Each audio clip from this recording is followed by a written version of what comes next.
కృప చేతనే మనల్ని బలపరిచి ఆయన కృప చేతనే మన జ్ఞాపకం చేసుకుని వెంబడి కృప మనకు అనుగ్రహించి జీవించగలిగిన గడైన సదాకాలం మహిమ కలుగున గాక.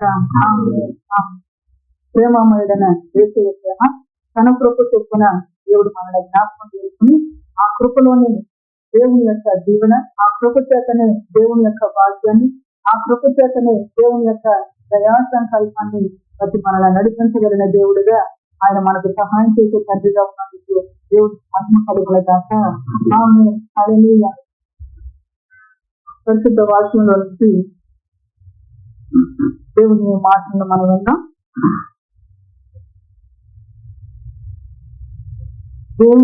దేవుని గురించిన సంగతిని మనం చూసుకోవాలి. మనలో ఏమండాలంటే ఆశ ఉండాలి. దేవుడికి మహిమ కలిగిన దాకా. ఆశ ఉన్నప్పుడు ఏం చేస్తామంటే దేవుడు బాగా ఏం చేస్తాం,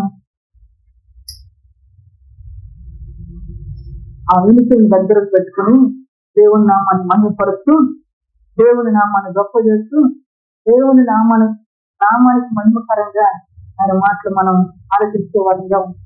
ఎందుకు అనగా పరిశుద్ధ వాక్యాన్ని మనం చూసినప్పుడు ఆలోచించే వారిని బట్టి కూడా ఆయన మాట్లాడుతూ ఎవరు ఆలోచించే వారిని బట్టి కూడా ఆయన మాట్లాడుతూ వచ్చారు. ఆలోచించిన వారు హృదయం తెరవబడుతూ వచ్చింది. మహిమ కలిగిన ఆలోచించిన వారు యుద్ధ అవుతూ వచ్చారు. ఆలోచించిన వారు దేవుని నామాన్ని మహిమపరుస్తూ వచ్చారు. ఆలోచించిన వారు దేవుని కృపను అనుభవిస్తూ ఆనందిస్తూ వచ్చారు. దేవుని కలిగిన ఆ విధంగా మనం ఆలోచించేది కూడా దేవుడు చూసుకోవాలని మనం పూర్తిపెట్టుకోవాలి. మనం వింటుంది కూడా దేవుడు చూస్తూ ఉంటాడు. ఆయన చెప్పటమే కాదు, మనం వింటుంది కూడా ఆయన చూస్తూ ఉంటాడు. వారం దగ్గర కూర్చుని చెప్తే వాళ్ళు అంతేగా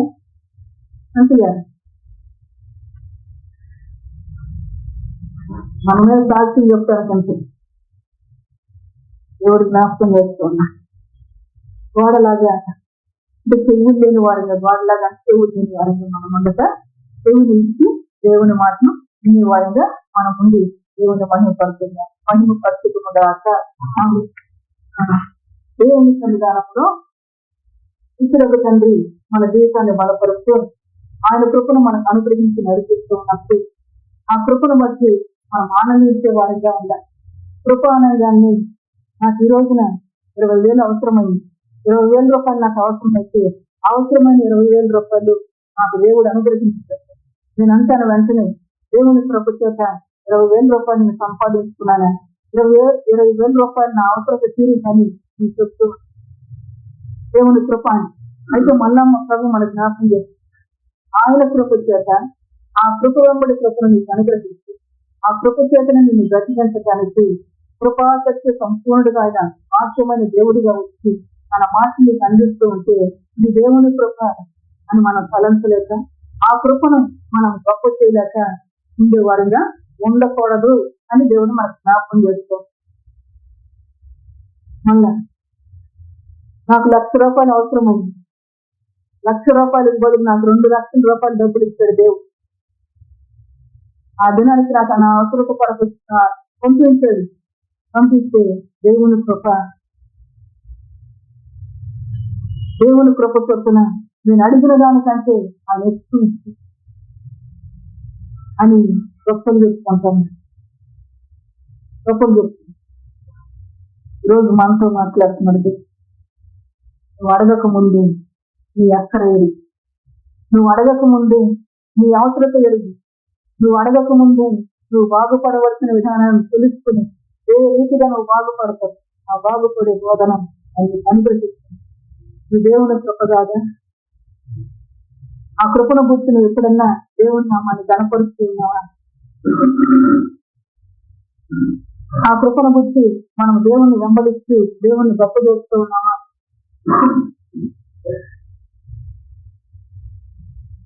అదేమో రోజు చెప్పే వాక్యమే కదా అనుకుంటుంది, అదేమో రోజు వెళ్ళే తనిదే కదా అనుకుంటుంది.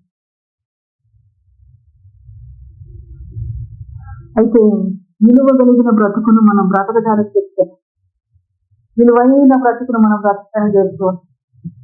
ఇది రోజు వినే వాక్యాన్ని రోజు వింటూ దేవుని కృప చేత నేను వింటూ ఉన్నాను. దేవుని కృప చేత జ్ఞానమైన మాట దేవుడు నాకు అనుగ్రహిస్తూ ఉన్నాడు. దేవుని కృప చేత సులువైన మార్గంలో నన్ను నడిపిస్తూ ఉన్నాడు అని మనం దేవుణ్ణి గణపరచలేని వారిగా మనం ఉండక దేవుణ్ణి గణపరుస్తూ దేవుణ్ణి గొప్ప చేస్తూ ప్రతి చెప్తూ నేను చెప్పే మాటలు అసత్యమే కాదు. లోకంలో ఇది కళ్ళారా కనపడుతుంది, చెవులారా వింటుంది. నేను ప్రయాణం చేయడానికి నాకు వాహనం లేదు అని నేను అనుకుంటే వాహనం నాకు ఇచ్చాడు దేవుడు. దేవుని కృపానికి వాహనాన్ని ఇచ్చిందా దేవుడు మార్గములను నడిపిస్తూ ఉంటే ఈ దేవుని కృప అని తలంచలేని వారిగా మనం అవుతుంది. అందుకే చెప్తూ వచ్చారు, నా కృపలను తలంచండి అని అర్జునాన్ని మాట్లాడిన తిరిగి మనకు జ్ఞాపకం చేస్తూ కృపలను తలంచటానికి ఏ విధంగా తలంచే వారిగా మనం ఎకరం భూమి మనం సాగు చేస్తూ ఉంటే అందరికి 20 బస్తాల ధాన్యం వచ్చి మనకి 40 బస్తాల ధాన్యం వచ్చింది. దేవుని కృప అంటుంది. 40 బస్తాల ధాన్యం సంపాదించుకొని 40 బస్తాలు తినేస్తాం. 40 బస్తాలు మన కడుపు నింపుకుంటూ కాలం గడిపేస్తూ ఉంటాం. జీవింపజేసే మాటను నీకు ఇస్తే ధాన్యముగా దేవుడిని అనుగ్రహిస్తూ ఉంటే ఇది దేవుని కృప అని దేవుడిని సన్మానించలేని పరిస్థితుల్లో ఉంటూ ఉన్నాం కనుక అటువంటి స్థితి నుంచి మనల్ని విడిపించడానికి దేవుడు మనకు జ్ఞాపకం చేస్తూ ఉన్నాడు. దేవునికి మంచి కలిగి లేఖనను చెప్తూ ఆయన ప్రజలను ఆయన సంతోషింపజేసేది. దేనితో సంతోషింపజేస్తూ ఉన్నాడంటే ధాన్య ద్రాక్ష. దేవునికి మహిమ కలుగును. దేవుని మాటను మనం వింటూ ఉన్నప్పుడు ఈ లోకంలో ధాన్య ద్రాక్ష రసాలు మన కలిగిన దానికంటే అధికమైన సంతోషము కలిగి దేవుని మాటను మనం వినేవారిగా ఉండాలి అని గ్రంథం చెప్తూ దేవునికి మహిమ కలుగునగా. ధాన్య ద్రాక్ష రసాలు విస్తరించే నాట కంటే అప్పుగా సంతోషించాలి. దేవుని మాటను సంతోషించే హృదయం మనకుంటే ఆయన మాట విన్నప్పుడు మనం చేస్తామని చేస్తూ ఉంటాం, రణపరుస్తాం, గొప్ప చేస్తూ ఉంటాం. మనలో ఉత్సాహం వస్తూ ఉంటుంది. ఆయన మాట విన్నప్పుడు మనలో ఉల్లాసం వస్తూ ఉంటుంది. నేను తెలుసుకోవాలి, నేను మిమ్మల్ని చెప్పటం లేదు, నేను మనం తెలుసుకోవాలి కనుక చెప్తున్నాడు. లేచిందంటే ఇచ్చేది అస్తారని అనుకోవచ్చు. ఎందుకు మనం తెలుసుకోవాలి. ఆయన నిలబెట్టుకున్నాడు. ఆయన మార్గంలో మనం వెళ్ళటానికి ఆయన నోటి మాటను అందిస్తూ ఉన్నాడు. దేవునికి మహిమ కలిగిన. నేను కాళ్ళకు చెప్పులు లేకుండా నేను ప్రయాణం చేస్తూ ఉన్నాను. అప్పుడు నేను అంటాను, నా కాళ్ళకు చెప్పులు కావాలయ్యా అని నేను అంటే మా కాళ్ళకు చెప్పులు కాదు, లేకుండా శివుని ఇచ్చేసాడు. ఇప్పటికి నేను అడిగితే శివుని ఇచ్చాడు అనుకో, శివుని ఇచ్చిన కాలం నుంచి మన శైలే మారిపోయి మనసే మారిపోతుంది, మన ఆలోచనలే మారిపోతూ ఉంటుంది. సత్యమైన మాటని గుర్తు చేయడానికి చెప్తున్నాడు దేవుడు. విలువైన బ్రతుకును బ్రతికించడానికి చెప్తున్నాడు దేవుడు. దేవునితో జాగ్రత్తగా ప్రకటన చెప్తాను. నేనంతా దాన్ని చూసి దేవుడు నేను అడిగిన దానికంటే అధికంగా ఇచ్చాడు. నేనేం అడిగాను? కేవలం 6%. ఆయన నాకు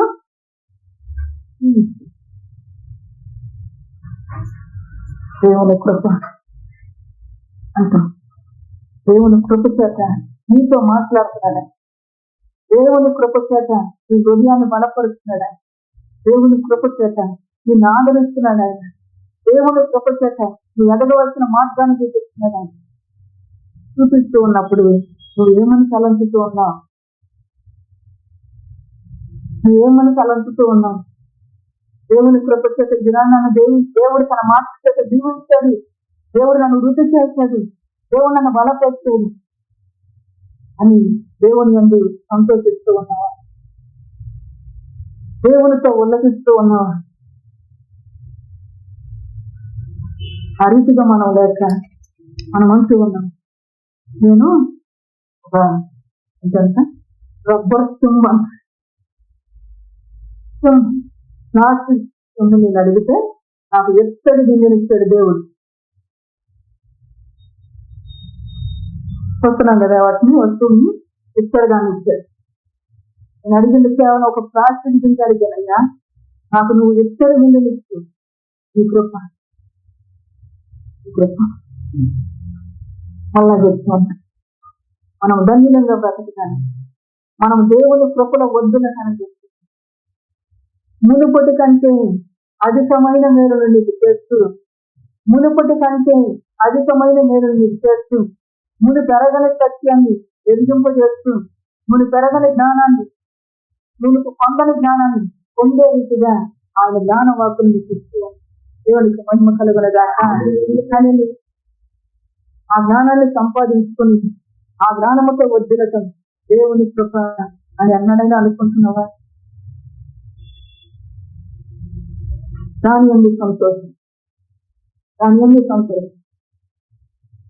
దానిని బట్టి దేవుడిచ్చిన జ్ఞానాన్ని బట్టి దేవుని యందు అతిథి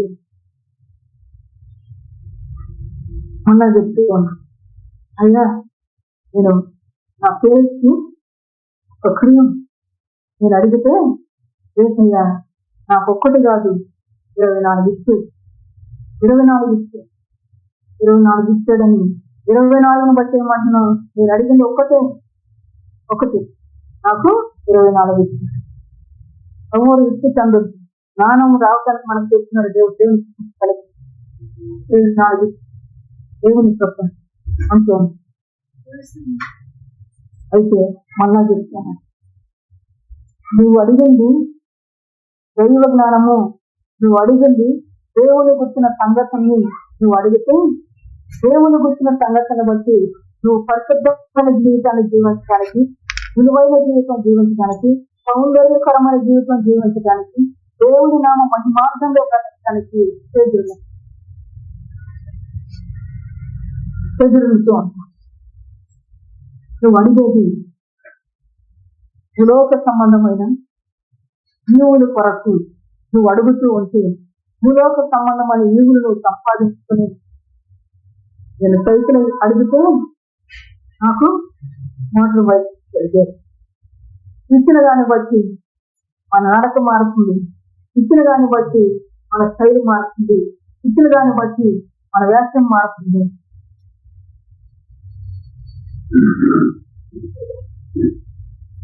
నీకు అవసరమైన వాటిని అవసరమైన దాన్ని సంపాదించుకోవటానికి ఈరోజు మనసు పెట్టి ప్రభు మాటలు జాగ్రత్తగా రెండే దారులను అని చెప్తున్నాను. రెండే దారులను, ఆ 2 దారుల్లో ఏ దారి కావాలో నీవే కోరుకు, ఏ మార్గంలో ప్రవేశించాలో నీవే కోరుకు, నీ ఇష్టం, నీ ముందు పెట్టాడు, నీ ముందు పెట్టి నువ్వు కోరుకు. అది ఒకటి విశాలమైన మార్గం, ఇంకొకటి ఇరుకైన మార్గం. ఒకటి జీవ మార్గం, రెండోది మరణమైన మార్గం. ఒకటి మేలైన మార్గం, రెండోది కీడైన మార్గం. రెండు నీ ఎదుట ఉంచి రెండిట్లో ఏది నీకు అవసరమయ్యందో గుర్తు చేయడానికి చెప్తున్నాడు. ఏది నీకు అవసరమైంది?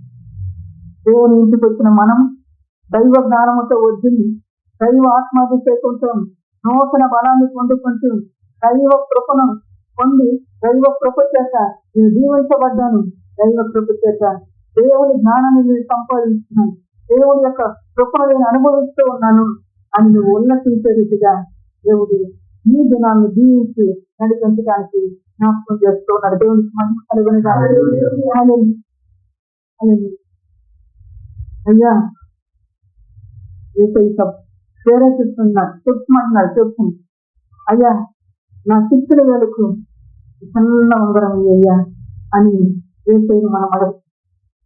చిత్తుల వేలు చిన్న ఉంగరం ఇచ్చిన తర్వాత, అయ్యా చిత్తుల వేలకు చిన్న ఉంగరం ఇచ్చావు కదా, మధ్యలో ఉన్నది అంటామని అనిన తర్వాత మన శైలి వారు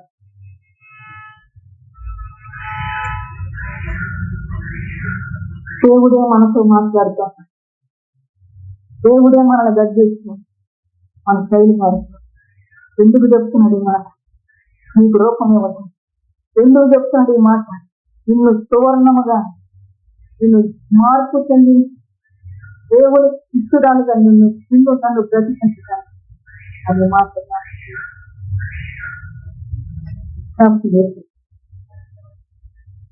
ఒకరోజు మనము దేవుని సన్నిధానంలో గడుపుతాం 1000 దినాల కంటే శ్రేష్టం. ఎందుకన్నాడంటే నువ్వు విలువైన భక్తులు నువ్వు నేర్చుకుంటే, విలువైన భక్తి సరిగ్గా నువ్వు తెలుసుకుంటే నిజంగా శ్రేష్టమైన భక్తి దేవునికి కలగనగా దేవుని ఇంటికి వచ్చేది. మనం ఇక్కడ ఒక్కళ్ళున్నా బోధించు అన్నాడు. ఎందుకంటే ఈ బోధ చెవులు వేసుకుని ఈ బోధ ద్వారా బ్రతకటం ఒక కష్టం అనిపించింది. ప్రజలు కష్టం అనిపించింది. అందుకే ఆయన చెప్పాడు, మార్గాన్ని చెప్పాడు, విశాల మార్గం, ఇరుకైన మార్గం, అందరూ ప్రవేశించాలని చూస్తారంటే అందరూ ప్రవేశించారు. ఇరుకైన మార్గం అందరూ ప్రవేశించారు. గతకాలంలో చెప్తూ వచ్చి ఆయన వాక్యాన్ని బోధిస్తూ, ఆయన వాక్యాన్ని అందిస్తూ, ఆయన మేత పెడుతూ ఏం కనుగొంటాడంటే గొర్రెకు మధ్య భేదాన్ని కనుగొంటాడు. గొర్రెకు మధ్య భేదాన్ని కలుగు. ఎందుకు కనుగొంటూ ఉన్నా ఇందాక చెప్తూ ఆయన మాట్లాడుతూ ఉంటే ఆలోచించేవారు హృదయాలు తెరవబడ్డాయి. ఆయన మాట్లాడుతూ ఉంటే ఆలోచించేవారు వృద్ధి అవుతూ వచ్చి, ఆయన మాట్లాడుతూ ఉంటే ఆలోచించేవారు గొప్పన్న పొందుకుంటూ వచ్చి, ఆయన మాట్లాడుతూ ఉంటే తిరస్కరించేవారు నాశనానికి నడిపించబడుతుంది. ఈరోజు మనం ఆయన గురించిన సంగతి తెలుసుకొని బాగుగా బ్రతకటానికి చెప్తాం. ఆయన మాట్లాడుతూ ఉంటే మీ మనసు కలత చెంది, మీ మనసు విరిగిపోయి దేవునికి దూరమైపోయి బ్రతకడానికి కాదు, కానీ మీ మనసు విరిగిన మీ మనసే ఆయన పిచ్చి బ్రతకటానికి, నలిగిన మీ మనసే ఆయన పిచ్చి బ్రతకటానికి ఆయన చెప్తాం. దేవునికి మహిమ కలుగునగా. పూర్వకాలపు సంగతిని జ్ఞాపకం చేసుకుని దేవుణ్ణి గణపరచండి అంటే పూర్వకాలపు సంగతులు ఏ సంగతులు అవి?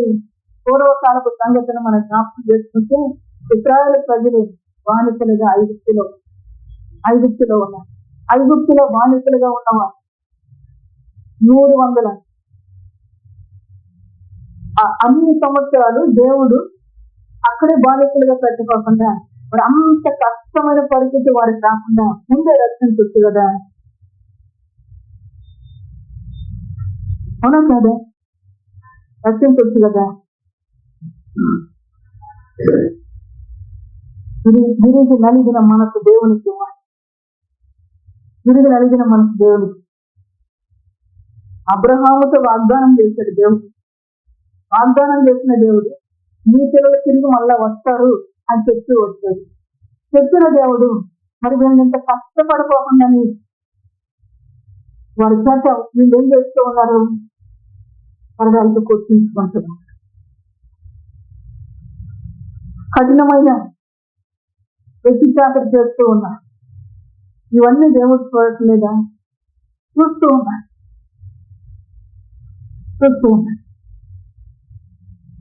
చూస్తున్న దేవుడు మరి ఎందుకు అప్పుడుగా సాధ్యదు?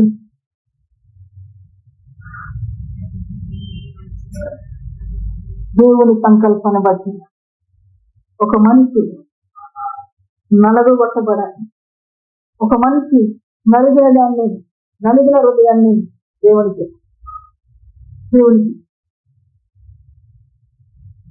మనసు తెరవబడిన దానిని మళ్ళా దేవుడికి ఇచ్చేటట్లు మనం ఉన్నాం. ఈ రోజున నువ్వు తెలుసుకోవాల్సిన గొప్ప సత్యాన్ని ఆయన జ్ఞాపకం చేసుకో. దేవునికి మహిమ కలగన. వాళ్ళు అయ్యా అబ్రహాములు జ్ఞాపకం చేసుకుని, అబ్రహాము అప్పుడెప్పుడో మట్టి పెట్టుకుంటూ ఉన్నాడు, బొమ్మలు చేసుకుంటూ ఉన్నారు. ఆ బ్రతుకునిస్తే బాగుండేది కదా. అబ్రహామును అక్కడి నుంచి తీసుకొచ్చే మమ్మల్ని ఇక్కడ పెట్టావు, మమ్మల్ని ఇక్కడ పెట్టావు, ఈ రీతిగా చేసావు అని అంటారా? ఆయన కొరకే మనకిస్తా, ఆయన కొరకే మనకి.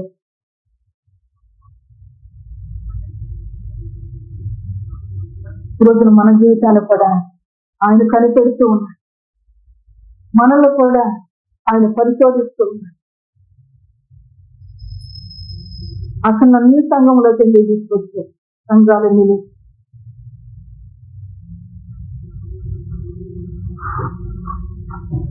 దేవుని దగ్గర నువ్వు జాగ్రత్తగా చదవటానికి. ఆ మట్టితో వాళ్ళు ఇటుకలు తయారు చేయడానికి వాళ్ళకి అందుబాటులో ఏమీ లేకుండా చేస్తూ లెక్క అప్పగించమంటున్నారు. లెక్క అప్పగించలేకపోతే దెబ్బలు కొడుతూ ఉన్నారు. ఈరోజు మన జీవితాన్ని కూడా దేవుడు జ్ఞాపకం చేసుకుని మనల్ని కనికరించి జాగ్రత్త చేస్తూ ఉన్నాడు. దేవుని నామ మహిమార్గంగా మనం బ్రతకటానికి జాగ్రత్త చేస్తూ విరిగి నలిగిన హృదయం ఆయనకి ఇష్టమని ఆ విరిగి నలిగిన హృదయం ఆయన తగ్గి చూడటానికి, ఆ విరిగి నలిగిన హృదయం ఆయన వైపు చూడటానికి దేవుడు మనల్ని సిద్ధపరుస్తున్న దేవునికి మహిమ కలుగునగా. ఆ సిద్ధపరుస్తున్న సిద్ధపాటులో నీవు దేవుని వైపు చూసే బిడ్డగా ఉంటున్నావా, లోకం వైపు చూసే వ్యక్తిగా? ఇశ్రాయేలీయులు అక్కడి నుంచి ఎందుకు జాగ్రత్తగా వచ్చారంటే వాళ్ళు మూలుగుతూ ఉన్నారు, నిశ్చూర్పులు విడుస్తూ ఉన్నారు, మూలుగుతూ ఉన్నారు. రక్షించేవారు లేరా, విడిపించేవారు లేరా అన్నట్టుగా మూలుగుతూ ఉన్నారు. దేవునికి ఇష్టమైన రీతిలో మన జీవితం కట్టబడటానికి చెప్తూ ఉన్నాడు, మనల్ని గొప్ప చేయటానికి చెప్తూ ఉన్నాం, విడిచిపెట్టడానికి కాదు. ఎన్నడూ ఆయన విడువని దేవుడు విడిచిపెట్టడానికి కాదు, గొప్ప చేయటానికి. ఇశ్రాయేలు ప్రజల్ని నడిపిస్తూ ఉన్నాం, వాణిజ్యంలో నుంచి విడిపించి నడిపిస్తూ ఉన్నాం. ఇశ్రాయేలు ప్రజలంటే ప్రజలకు ఏం కలుగుతూ ఉంది? భయం కలుగుతుంది. చుట్టూ ఉన్న ప్రజలకు భయం కలుగుతూ ఉంది. నీవు కూడా దేవుని బిడ్డగా బ్రతకం చెప్తూ తిరిగి నడిగిన హృదయముతో దేవుని సన్నిధానంలో దేవుని వైపు చూసే మనసు తిరిగి నడిగిన హృదయం మనలో ఉన్నప్పుడు మన దేవునికి దూరంగా వెళ్ళిపోతే ఏదో కష్టం వచ్చింది, కన్నీరు వచ్చింది, మనసు నలిగిపోయింది, విడిగిపోయింది, దేవునికి దూరం వెళ్ళిపోయాము. రక్షించేది ఆయన దగ్గరికి రావాలి. ఆయనకు దూరంగా వెళ్ళిపోతే ప్రతిఫలం ఏమో ఏమీ లేదు. ఆయన దగ్గరికి మంచి దేవుడిగా, సకల ఐశ్వర్యవంతుడిగా అని చెప్తూ దేవునికి మహిమ కలుగునగా. ఈ మాటలు మనకు జ్ఞాపకం చేసింది ఎందుకు అంటే, వాక్యము చేత ఇది విభజాన్ని, వాక్యం చేత ఇది బలపరచటానికి, వాక్యం చేత తన కృపను నువ్వు అనుభవించటానికి, కృపయందు నువ్వు ఆనందించటానికి దేవునికి మహిమ కలుగునగా. ఆ కృప ద్వారా నువ్వు బ్రతకటానికి దేవునికి మహిమ కలుగునగా. ఆ కృప కలిగిన దేవుడు ఏమంటూ ఉన్నదంటే, ఆ మన్ను లేక వారు ఆ ఇటుకలు తయారు చేయలేక, గడ్డి లేక, ఆ ఇటుకలు కాల్చలేక భయంకరమైన పరిస్థితుల్లో వారు ఉంటూ ఉన్నప్పుడు దేవుడు వారిని కష్టాన్ని చూస్తూ వచ్చినాడు. అన్యాయముగా బాధించబడుతూ ఉన్నారు. ఇటుకలు తయారు చేయడానికి వారికి కావాల్సిన మెటీరియల్ ఇచ్చి తయారు చేయలేదంటే అది న్యాయం. ఇటుకలు తయారు చేయడానికి కావాల్సిన మెటీరియల్ వారికి ఏం అందించకోకుండా తయారు చేసి చూపించమంటే వారు అన్యాయంగా బాధించబడుతున్నారు. అన్యాయముగా బాధించబడి వారి పక్షముగా ఆయన ఉన్నాడు. దేవునికి మహిమ కలుగునగా. చూడండి, కీర్తన గ్రంథం 103వ అధ్యాయం.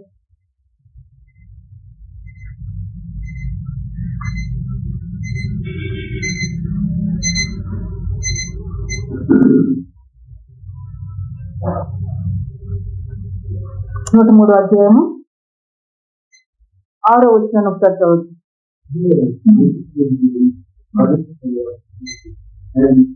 దేవునికి మహిమ కలుగును గాక. నీతి క్రియలు జరిగిస్తూ బాధించబడి వారందరికీ కూడా న్యాయము తీర్చే దేవుడిగా ఉన్నాడు. దేవునికి మహిమ కలుగును గాక. న్యాయాన్ని తీర్చే దేవుడిగా. వాళ్ళు ఏం తిని పడుకోవట్లేదు. వాళ్ళు ఏం చేస్తూ ఉన్నారు? రాజుగారు చేసిన పని చేస్తూ ఉన్నారు. చేసేటప్పుడు వారికి కావాల్సింది ఇవ్వకుండా వారిని బాధ పెడుతూ దేవుడు తీర్చే న్యాయము తీర్చే దేవుడిగా ఉంటాడు. న్యాయం తీరుస్తాడు జాగ్రత్త అని కూడా చెప్తున్నారు. దేవునికి మహిమ కలుగునగా. ఆయన అంతిమ న్యాయాధిపతి. న్యాయం తీరుస్తాడు జాగ్రత్త. దేవుని కృపను పొందుకుని ఆ కృపలను ఆనందించే రీతిగా బ్రతుకు యొక్క మీద సాగుతాడు. దేవునికి మహిమ కలుగునగా. దేవుని కృపను మనం తలంచుకుంటే దేవుని నామాన్ని గొప్ప చేయడానికి వీళ్ళ ద్వారా మనకు ఏ పాఠాన్ని నేర్పిస్తూ ఉన్నారు. ఈ ప్రజల ద్వారా ఏం చెప్తూ ఉన్నారు దేవుడు? మీరు బానిసలుగా ఉన్నప్పుడు వారి నిట్టూర్పులు విన్నాడు, వారి మరణం విన్నాడు. దేవుడు దిగి వచ్చాడు. దేవునికి మహిమ కలుగునగా. దిగి వచ్చిన దేవుడు జ్ఞాపకం చేస్తూ ఉన్నాడు. ఈ రోజున సత్యాన్ని వివరించడానికి, సత్యము ద్వారా జనులు బ్రతకటానికి దేవుడు నిలబెట్టుకున్న దాసురాలుగా, దేవుడే నిలబెట్టుకున్న అనకుమార్తెగా దేవుడు చెప్తూ దేవుడు చెప్తున్నాడు. ఆ చుట్టుకుంటదలే, ఆ నిలబడినంతే నిలబడుతుందలే అని మనం అనుకుంటే అందుకన్నాడు ఆయన. ఆయన ఎవరు అంటే అంతిమ న్యాయాధిపతి. ఆయన అంతిమ న్యాయాధిపతి. ఇక్కడ న్యాయం తీరుస్తానని చెప్పిన దేవుడు న్యాయాన్ని తీరుస్తూ వారిని నడిపిస్తూ ఏం జరుగుతూ వచ్చిన వారి మధ్య మహత్తైన కార్యాలు జరుగుతాయి, చుట్టుక్రియలు జరుగుతూ. ఈ రోజున మన జీవితంలో కూడా మహత్తైన కార్యాలు దేవుడు చేస్తే నేను దేవుని నమ్ముతాను. మహత్తైన కార్యములు దేవుడు చేస్తే నేను దేవుని తట్టు తిరుగుతాను అని అనకండి. మహత్తైన కార్యం ఎందుకు కొరకు చేశాడు దేవుడు? న్యాయము తీరుస్తూ అన్యాయంగా బాధించబడిన ప్రజల పక్షంగా ఆయన ఉండి న్యాయము తీరుస్తూ. దేవునికి మహిమ కలుగునగా. నువ్వు జాగ్రత్త పడి సిద్ధపడి సంగమాన్ని ప్రభుత్వాలని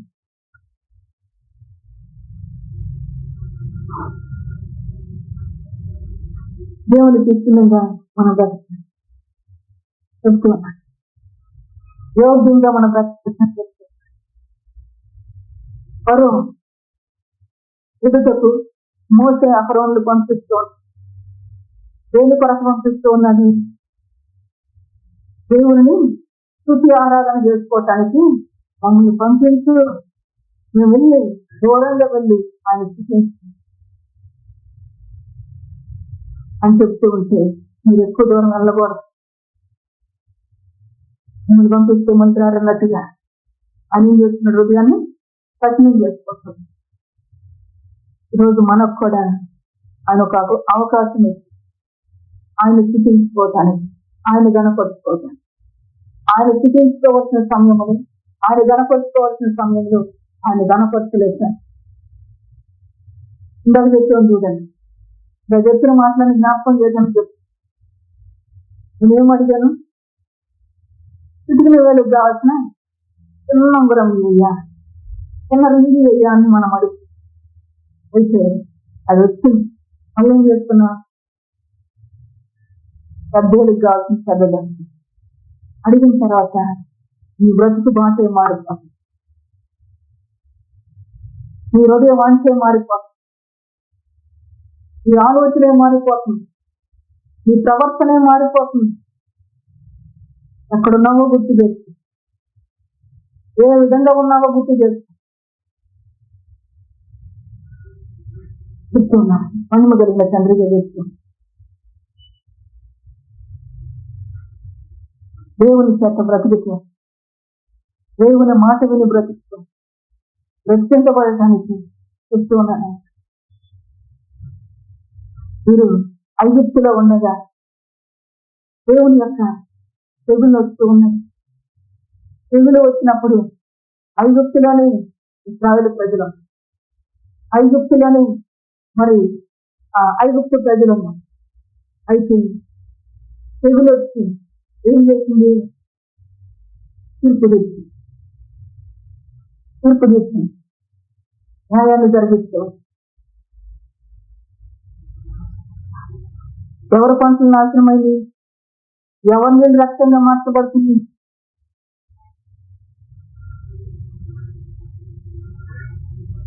దేవుని దగ్గర నిదానం, ఆయన మాట విని దేవుని ఎంత వేదన పడుతూ ఆయనతో నడుచుకోవటానికి ఇష్టపడు. నిదానించి మాట వినేటప్పుడు వేదన పడమన్నది. నిదానించనందుకనంటే నిదానించే దానిలో ఇంకొక విని అది నిజమైంది, అది సత్యమైందని తెలుసు. ఒక్కొక్కసారి మనం అంటాం తొందరపడబాకు, నిదానించి ఆలోచించి అంటాం. ఎందుకంటే అది సత్యమైందని, అది నిజమైందని, అది వేరైందని తెలుసుకుని మాట్లాడమనటానికి ఆ మాట అంటాం. అయితే ప్రభు చెప్తున్న సంగతిని మనం జ్ఞాపకం చేసుకుంటాం. దేవుడికి ఇష్టంగా మనం బ్రతుకుతాం. దేవుని పిల్లల్ని దేవుడు ఆదరిస్తూ ఉన్నాడు, దేవుడు పోషిస్తూ ఉన్నాడు, కాపాడుతూ ఉన్నాడు. దేవునికి విరోధమైన ప్రజల పక్షంగా దేవుడే న్యాయం జరుగుతున్నాడు.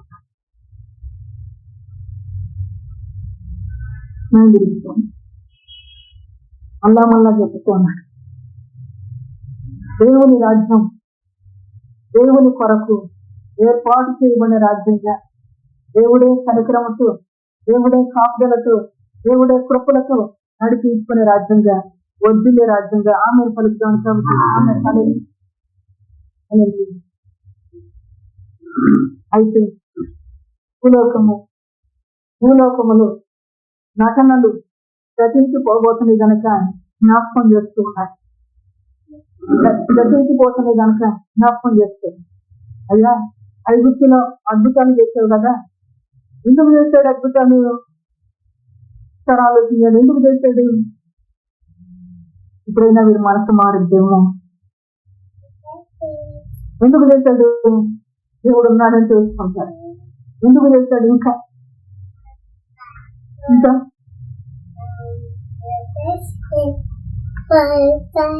తన ప్రజలను బాధ పెడుతూ, తన ప్రజలను కష్టపెడుతూ, తన ప్రజలకు ఎవరు దిక్కులేరన్నట్లుగా, తన ప్రజలను చూసి ఎవరు పట్టించుకోరన్నట్లుగా ఎవరో గర్విస్తూ ఉన్నారు.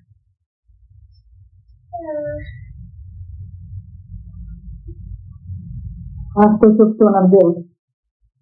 ఆయన ప్రజలను ఆయన పోషించేది, పాలించేది. పోషించే దేవుడు, పాలించేది.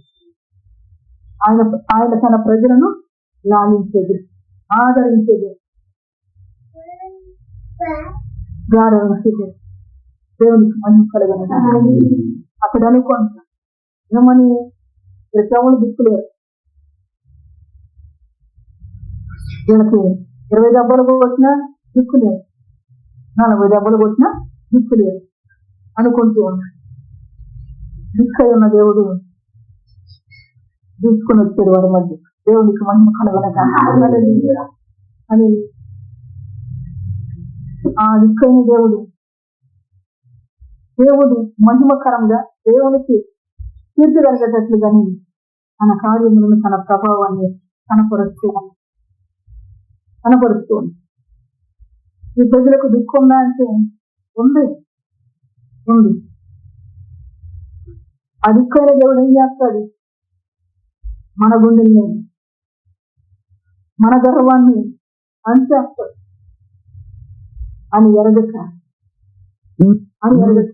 వారు ఏం చేస్తూ వచ్చారంటే మన ప్రజలను బాధ పెడుతూ వచ్చారు. బాధ పెట్టిన ప్రజల పక్షంగా దేవుడు రోజు మళ్ళీ మనకు జ్ఞాపకం చేస్తుంది. మనం బాగుగా బ్రతకటానికి ఏం తలంచుకొని మనం బ్రతకాలి అంటే నేను ఏమడితే ఏమి ఇచ్చాడు దేవుడు, ఏమడితే ఏమి ఇచ్చాడు దేవుడు. ఒక్క ఫేస్ క్రీమ్ అడిగితే 24 ఇచ్చాడు. దేవుడి కృప. ఒక్క ఎకరం భూమి సాగు చేసుకుంటే 60 బస్తాలు ఇచ్చాడు.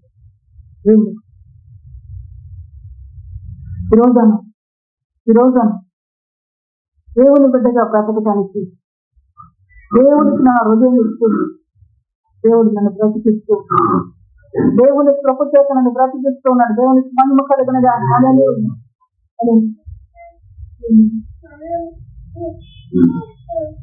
ఈ విషయాన్ని చక్కగా చెప్తున్న దేవుని దగ్గర జ్ఞానముతో బ్రతకటానికి నేర్చుకుని ఆ జ్ఞాన వాక్కులు చేత ఆయన కృపను తలంచుకుంటూ బాగుగా బ్రతుకుగాక.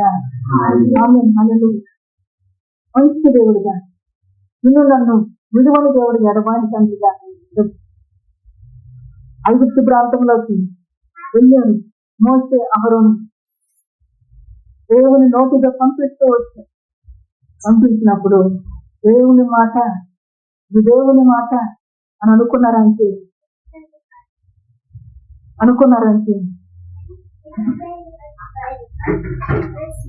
లోపడుతున్నారంటే లోపడు.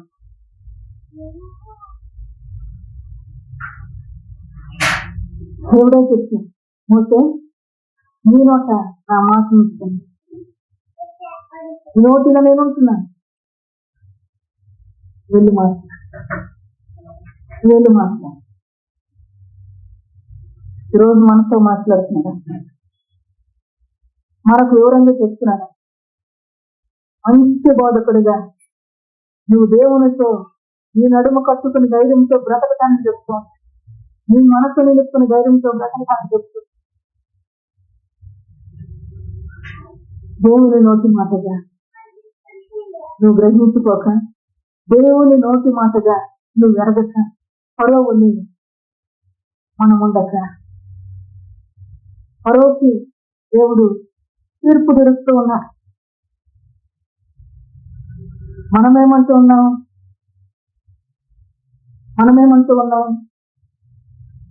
గొప్ప కార్యాలు చేస్తూ ఉన్నాడంటే, ఫరోకి ఏం చేస్తున్నాడు దేవుడు? తీర్పులు.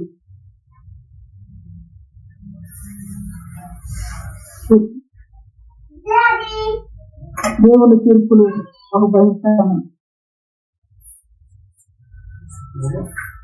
ఈ రోజున దేవుని యొక్క వాక్యాన్ని మనం వింటూ దేవుని పిల్లలంగా మనం బ్రతకడానికి నీవు దేవుని నీడలో వద్దున్నా, దేవుని యొక్క కృప సహాయముతో బాగుగా బ్రతకడానికి. ఒక పక్కన ఆ దేశం ఏమైపోతుంది, నాశనం అయిపోతుంది. నీళ్ళు లేక పొట్టుకయ్యి చనిపోతున్నా, చేలుబడి వాటితో వేస్తున్నారు, కప్పలతో వేస్తున్నారు, రకరకాల పరిస్థితి. మనం తిప్పలు పడకుండా మన జీవితం అట్టబడటానికి చెప్తూ ఉన్నాడు దేవుడు. మన జీవితం విద్యుత్ దేవుడు రక్షిస్తూ ఉన్నాడు. దీన్ని బాగుగా దేవుణ్ణి మహిమపరుచు, దేవుని కనపరచు, దేవునికి మహిమ కలుగునగా. మరి మంచి దేవుడిగా ఆ సెలవు ఆ అద్భుతాన్ని చేసినప్పుడు, ఆ యొక్క మహత్తైన కార్యాలు జరిగిస్తూ ఉన్నప్పుడు మనమంటూ ఉంటాం. మోసే కర్ర తీసుకెళ్ళాడు. కర్ర తీసుకెళ్ళి ఏం చేశాడంట?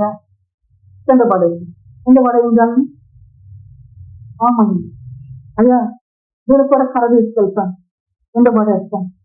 మామయ్య ఎందుకు అయ్యింది బా? ఎందుకైంది?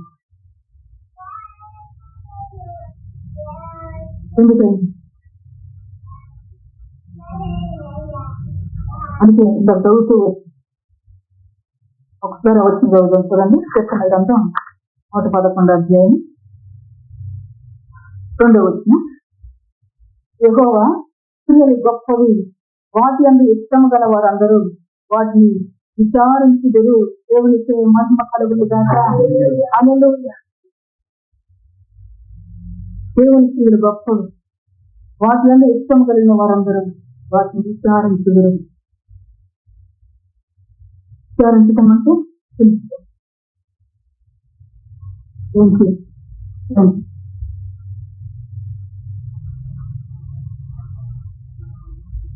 కర్రను తీసుకెళ్ళాడు, కర్రను కర్రగానే చూశారు ప్రజలు, పామును పాముగానే చూశారు. అయితే బ్రతకవలసిన విధానాన్ని చూడండి. అలా చెప్తున్నాడు. దేవుని నోటి మాటను బట్టి మోసే ఏం చేస్తున్నాడు? కర్రని తీసుకెళ్ళి కింద వేశాడు. దేవుని నోటి మాట వచ్చిందని పరో గ్రహించుకోలేదు.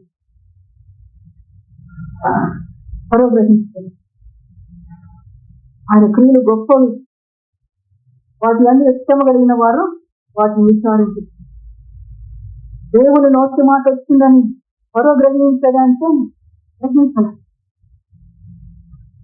దేవుని నోటి మాటను బట్టి మంచి కర్ర కింద దేవుని నోటి మాటను బట్టి కింద వేసిన కర్రను మళ్ళా దేవుని మాట ఎవరంటున్నారు? మోసే అంటున్నారు. కర్ర అది ఎంత మొట్టమొదటి దేవుడు ఆయన చెప్తూనే ఉంటాడు. ఏ హృదయం ఆలోచిస్తాం, ఆలోచించిన హృదయం శుక్రులను తలపోస్తుంది, ఆలోచించిన హృదయం వద్దులతో ఉంది, ఆలోచించిన హృదయం తెరవబడి దేవునికి మహిమ కలిగిన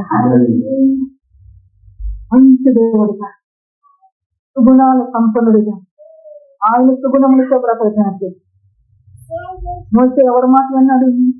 అయ్యా ఇదేం చెయ్య, కర్రం తీసుకెళ్ళి రాజు గారు ఎదురు పడేయమంటారు అని దేవుని మాట వినపోకుండా ఉన్నాడా? దేవుడు ఏం చెబితే అది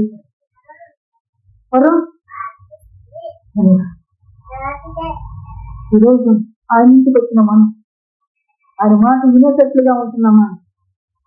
ఆయన ఇంటికి వచ్చి ఆయన మాటలు వినేసి వేసేటట్టుగా ఏం చేస్తాం? ఎవరు ఎటువంటి హృదయ పరిశోధకుడు ఆయన. వాక్యాన్ని పంపుతాడు, హృదయాన్ని పరిశోధిస్తాడు. వాక్యాన్ని పంపుతాడు, ఈ అంతరంగాన్ని పరిశోధిస్తూ ఉంటాడు. వాక్యం వచ్చింది, నీ హృదయం పరిశోధించబడుతుంది. జాగ్రత్త. నామంలో మోసే తీసుకెళ్ళింది దేవుని మాట ప్రకారం తీసుకెళ్ళేది. దేవుని నోటి మాట ప్రకారం అలా కింద పడేయమంటే కింద పడేది.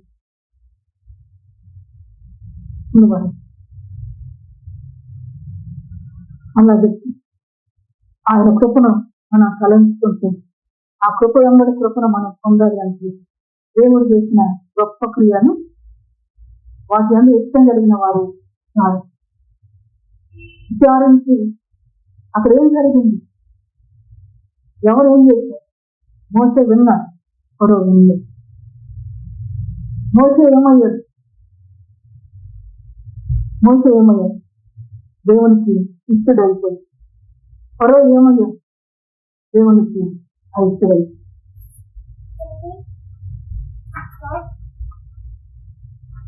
దేవుని మహిమను తెలియాడదాం. దేవునికి మహిమ కలిగిన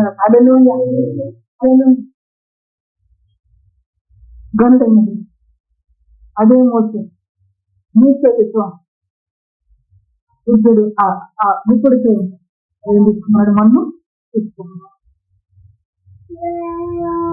దాన్ని కళ్ళమన్నాడు. మోసే విన్నాడా లేదా? మాట విన్నాడు.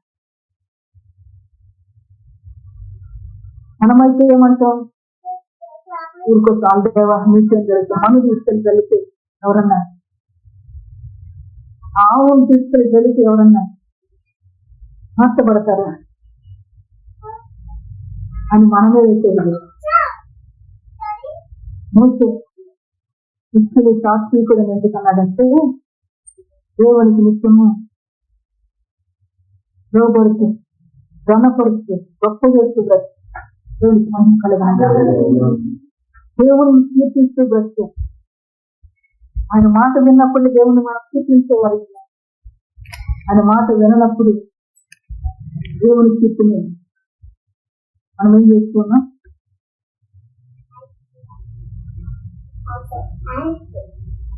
మాట విని దాన్ని బట్టి గొప్ప చేయబడుతూ వస్తున్నాం. దేవునికి మహిమ కలుగునుగాక. మంచి దేవుడిగా జ్ఞాపకం చేస్తున్నాం. పూర్వకాలపు సంగతులు జ్ఞాపకం చేస్తున్నాను పెట్టిన దేవుడు. పూర్వకాలపు సంగతుల్లో ఏం దాచిపెట్టాడు దేవుడు? పూర్వకాలపు సంగతుల్లో ఏముంటాడు దేవుడు మన కొరకు? ఎందుకు వాటిని జ్ఞాపకం చేసుకోము? మనం బాగుగా బ్రతుకు, మనం నిశ్చయంగా ఆయన మూలంగా వర్తిల్లుతాం. దేవునికి మహిమ కలుగునుగాక. దేవుని కృపగంట కృపను మనం అనుభవించాలి. దేవునికి మహిమ కలుగునుగాక. ఆ మంచి దైవ జ్ఞానముతో మనం వర్తిల్లటానికి సంగతులు దేవుడు జ్ఞాపకం చేస్తాం. పూర్వకాలపు సంగతిని జ్ఞాపకం చేసుకుని ఆయన గొప్ప చేస్తూ మనం బ్రతకడానికి ఇంకొక విషయాన్ని కూడా మనం చెప్తూ పూర్వకాలపు సంగతిని మోసేని పంపించిన దేవుడు మోసేని అంటూ వచ్చాడంటే, అయ్యా నేను నోటి మాంద్యము కలిగిన వాడను అన్నాడు. అయితే దేవుడు ఏమన్నాడు? దేవునికి మహిమ కలుగునుగాక. దేవుడిచ్చిన మాటను బట్టి మోసే వెళితే మోసే దేవుని ప్రజలను రక్షిస్తూ వచ్చి పంపించిన దేవుడి మాటలు వినినప్పుడు రక్షిస్తూ, అదే మోసే దేవుని మాటను వినకపోతే ఆ ప్రజలు ఆ బానిసత్వం నుంచి విడిపించబడేవారు అంటే ఈరోజు మనతో కూడా చెప్తున్నా, నువ్వు నీ ఇంటిని రక్షించుకోవాలన్నా, నీ తోబుట్టును రక్షించుకోవాలన్నా, నీ రక్త సంబంధించి రక్షించుకోవాలన్నా నువ్వు దేవుని మాట, నువ్వు దేవుని మహిమ, నువ్వు దేవునికి మహిమాంతలు జీవించి అప్పుడు నువ్వు వారు రక్షించు, వారిని దేవుని ప్రజలుగా చూసుకుంటా. దేవునికి మహిమ కలుగుతుంది. నీ మనసే మారదే,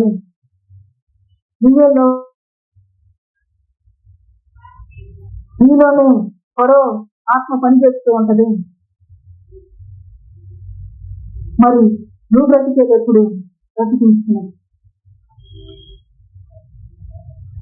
మళ్ళీ చెప్తున్నా, మంచి దేవుడికి చెప్తున్నా, దేవుని జ్ఞానము చేత నువ్వు ముందు తెచ్చే ఆయన జ్ఞానంతో కూడిన మాటలు మనకు అనుగ్రహిస్తూ దేవునికి మహిమ కలుగునుగాక. మంచి దేవుడిగా ఆయన ఇచ్చిన వాక్యాన్ని బట్టి దేవునికి మహిమ కలుగునుగాక. ఆయన ఎవరు అనగా సర్వోన్నతుడైన దేవుడు, సర్వోన్నతుడైన దేవుడు, సర్వోన్నతుడైన ఆ సర్వోన్నతుడైన దేవుని కలిగి ఆద్యముగా బ్రతకటానికి ఆయన మాట విను. నిశ్చయముగా నీవు ఆయన మూలముగా వచ్చింది. దేవునికి మహిమ కలుగునుగాక. ఆయన మూలంగా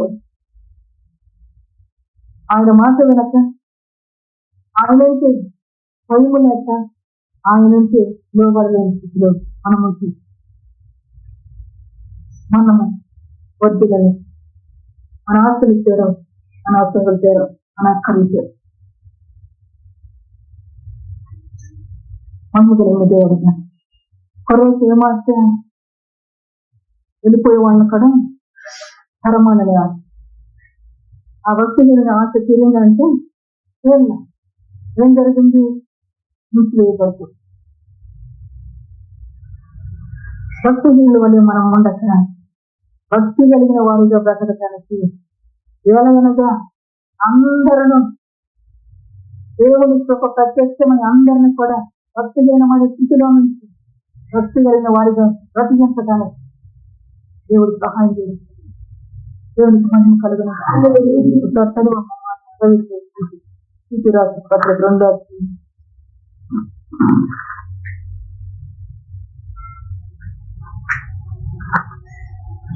ఏలయనగా సమస్త మనుషులకు రక్షణకరమైన దేవుని కృప ప్రత్యక్షమై మనము భక్తిహీనతను ఇహలోక సంబంధమైన దురాచరణ విసర్జించి శుభ ప్రదమైన నిరీక్ష నిమిత్తము అనగా మహాదేవులను మన రక్షకుడునైన యేసుక్రీస్తు మహిమ యొక్క ప్రత్యక్షత కొరకు ఎదురు చూస్తూ ఈ లోకములో స్వస్థ బుద్ధితోను నీతితోను భక్తితోను బ్రతుకుతుండవలనని మనకు బోధిస్తున్నది.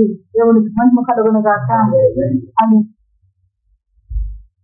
కృప, ఈ కృపను ఎప్పుడైనా నువ్వు తలంచి ఈ కృప ఈ రీతిగా నన్ను బ్రతికిస్తూ ఉందని దేవుని నామాన్ని గొప్ప చేయగలుగుతూ ఉన్నాము. గొప్ప చేయగలుగుతూ ఉన్నాం. కృప ఎంతగా నీ కొరకు ప్రయాసపడుతూ ఉంటే మనం ఏమంటాం?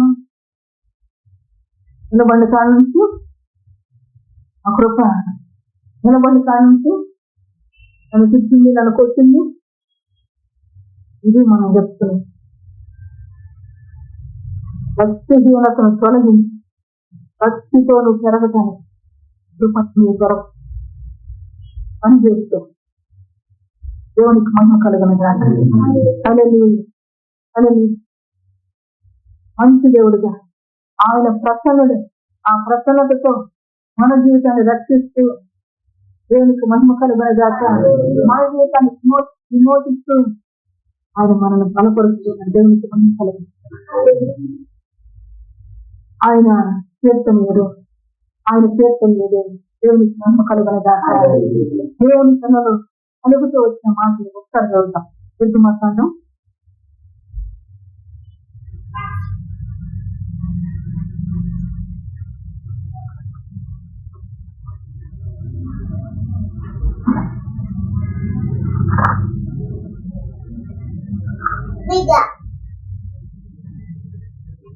పదిహేను అధ్యాయము నిర్గమకాండం 15వ అధ్యాయం 11వ వచనం చూడండి.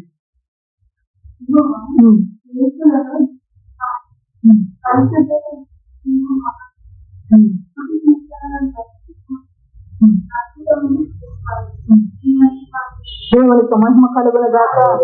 అలలు దేవుని మాట విని దేవుని మాట ప్రకారం వెళ్ళి బయటకు వచ్చిన ఈ ప్రజలు మోసే ఆడుతూ ఉన్నారు, దేవుని స్థితి చేస్తూ ఉన్నారు. రాయబడుతూ వచ్చింది మొదట. అప్పుడు మోసేలు ఇశ్రాయేలును యెహోవాను గురించి కీర్తన పాడిరి. దేవునికి మహిమ కలుగునుగాక.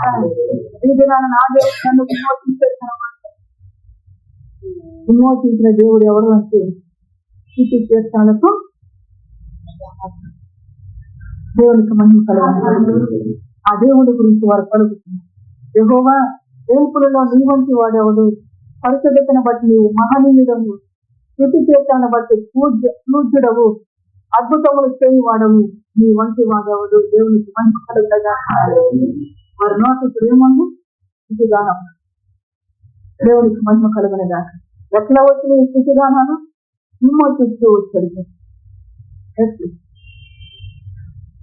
ఈ రోజున తన వాక్యము చేత, తన కృప చేత నిన్ను విమోచిస్తూ ఉంటే, తన కృప చేత నిన్ను రక్షిస్తూ ఉంటే, నువ్వు దేవుణ్ణి స్థుతించలేక, దేవుణ్ణి కొనియాడలేక, దేవుణ్ణి కీర్తించలేక మన ముందక దేవునికి స్థితిగానంలో చేసేవారుగా మనం దేవునికి మహిమ కలుగునుగాక.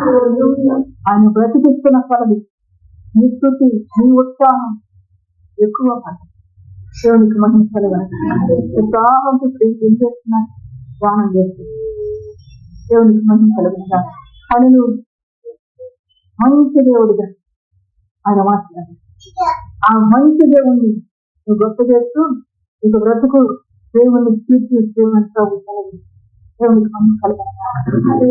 ఆయన నీ మీద దృష్టి ఉంది, ఆయన మనపై దృష్టి. ఆలోచన చెప్పిన దేవుణ్ణి, ఆలోచన చెప్పిన దేవుణ్ణి నువ్వు మరవద్దు. ఆలోచన చెప్పిన దేవుణ్ణి మర్చిపోయి మళ్ళా మనము పరాత్మక నింపబడే వారంగా మనం ఉండక సాత్వికుడైన మోసే దేవునికి లోబడుతూ సాత్వికమైన గుణము కలిగి దేవునికే సాక్ష్యంగా పడుతూ దేవుణ్ణి నమ్మకరుస్తూ ప్రజలు రాళ్ళు పోతూ ఉన్నారు, ప్రజలు తణుగుతూ ఉన్నారు, ప్రజలు నిందలు వేస్తూ అయినను దేవుణ్ణి కొనియాలి. ఆయనను దేవుణ్ణి కొని అడుగుతున్నాడు.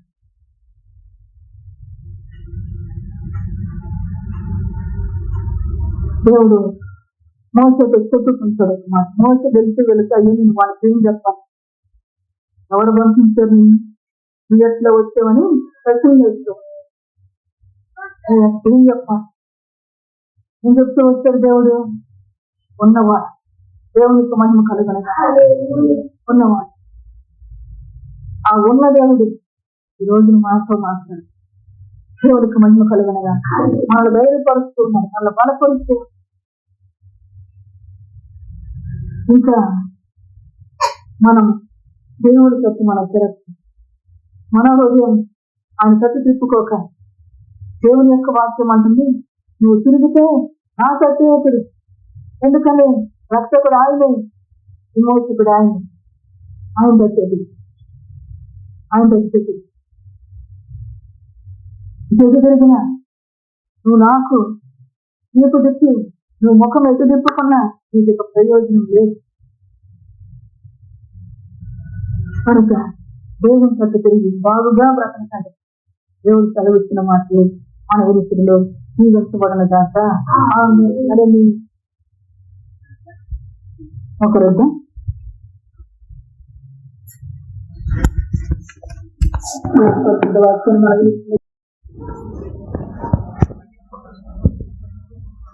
మంచి దేవుడుగా, మహిళ కలిగిన తండ్రిగా, ఆశ్చర్యకరుడైన దేవుడుగా మన యొక్క ఆలోచనతో మన బ్రతికించి మన ఆలోచించుకున్న మనకు మార్గం చూపించి మనం జీవం కలిగిన మార్గంలో ప్రవేశించే రీతిగా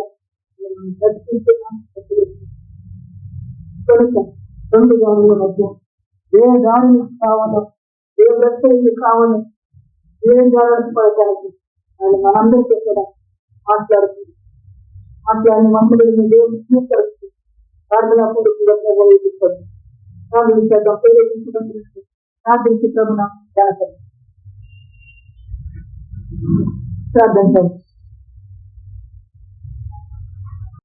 స్తోత్రములు స్తోత్రములు స్తోత్రములు స్తోత్రములు స్తోత్రములు స్తోత్రములు స్తోత్రములు యేసయ్యానికి స్తోత్రములు స్తోత్రములు స్తోత్రములు స్తోత్రములు యేసయ్యానికి స్తోత్రములు యేసయ్యానికి స్తోత్రములు యేసయ్యానికి స్తోత్రములు స్తోత్రములు స్తోత్రములు యేసయ్యానికి స్తోత్రములు స్తోత్రములు స్తోత్రములు స్తోత్రములు. పరిశుద్ధుడాని పరిశుద్ధ వాక్యము బట్టి వేలాది వేలాది స్తుతులు స్తుతులు స్తుతులు స్తోత్రములు యేసయ్యా. కుమ్మరించినావు ప్రభువా, నీ వాక్కునే కుమ్మరించినావు ప్రభువా. నీకు వేలాది స్తుతులు స్తుతులు స్తుతులు స్తుతులు స్తుతులు స్తోత్రములు యేసయ్యా.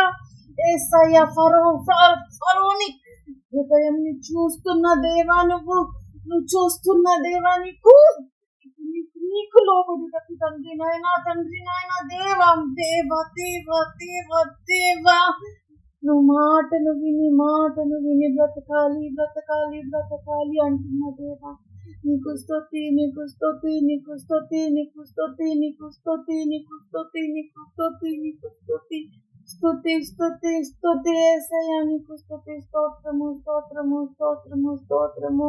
పరిశుద్ధుడా పరిశుద్ధుడా పరిశుద్ధుడా పరిశుద్ధుడా పరిశుద్ధుడా. మార్చు ప్రభువా, మార్చు, నువ్వు మార్చు యేసయ్యా, నువ్వు మార్చు పరిశుద్ధుడా, నువ్వు మార్చు మార్చు మార్చు మార్చు యేసయ్యా. నీ ఘనతకు మార్చు ప్రభువా, ప్రభువా నీ పరిశుద్ధ నామమునకు మార్చు ప్రభువా. నువ్వు కలిగిన గొప్ప నామంని బట్టి ప్రభువా, గో ప్రభువా అంతగా నుంచుంటున్నావు కాబట్టి ప్రభువా, ఇదిగో ప్రభువా నీ మాట సెలవిస్తున్నాను ప్రభువా. దేవుడి కార్యం ఎవ్వరు ఆపలేరు, ఆపవలసిన వారు నిలుచున్న వారు దేవుడు తీసివేయబోతున్నాడు. అడ్డుగా నిలుచున్న ప్రతి ఒక్కరిని దేవుడు తీసివేయబోతున్నాడు. యేసయ్య యేసయ్య యేసయ్య యేసయ్య యేసయ్య యేసయ్య. పరిశుద్ధ నామముకు ప్రభువా లోబడుటకు ప్రభువా నీ చిత్తమును జరిగించాలి ప్రభువా, నీ చిత్తమును జరిగించాలి. అడ్డుగోడలుగా తండ్రి నాయన నిలబడ్డ ప్రతి ఒక్కరిని యేసు యేసు యేసు కూల్చబోతున్నాడు కూల్చబోతున్నాడు కూల్చబోతున్నాడు. ఆమె